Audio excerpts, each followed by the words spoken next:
রাজ্য থেকে একটু ব্যতিক্রমী রাজ্য। এখানে রক্ত আমাদের এখানকার মানুষ দিয়ে থাকে।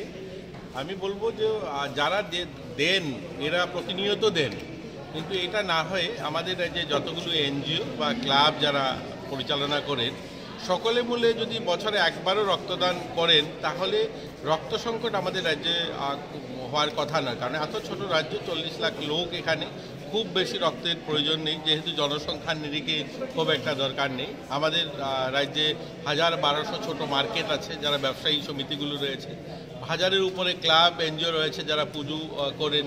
এরকম সমস্ত অর্গানাইজেশনগুলো ছোট ছোট করে যদি ব্লাড ডোনেশন করেন তাহলে কি হয়, যারা প্রতিনিয়ত ব্লাড দেন, যারা প্রতিনিয়ত ব্লাড ডোনেশন অর্গানাইজ করেন, তাদের উপরে সেই বোঝটা পড়বে না। তো বলবো সকলে মিলে যদি এই প্রয়াসটা করি যে আমরা সবাই বছরে একবার এই অনুষ্ঠানটা করব, তাহলে আর আমাদের রক্ত সংকট বা রক্ত নিয়ে ভাবনার কোনো বিষয় থাকবে না। আর করছে আমাদের রাজ্যে, এটা উৎসবের আকারেই করছে, কিন্তু এটা আমার নজরে আসে যে যারা করছে তারা বছরে 2-3 বার করছে, আর যারা করছে না তারা করছে না। তো সকলে মিলে করা চাই। এখানে রক্ত তো সবারই দরকার।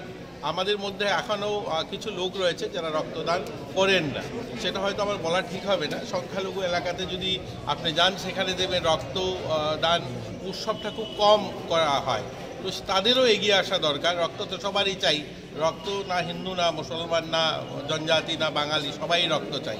এর জন্য সকলে মিলে যদি এই অনুষ্ঠানটা করি তাহলে আরও সুন্দর হবে, আরও ভালো হবে।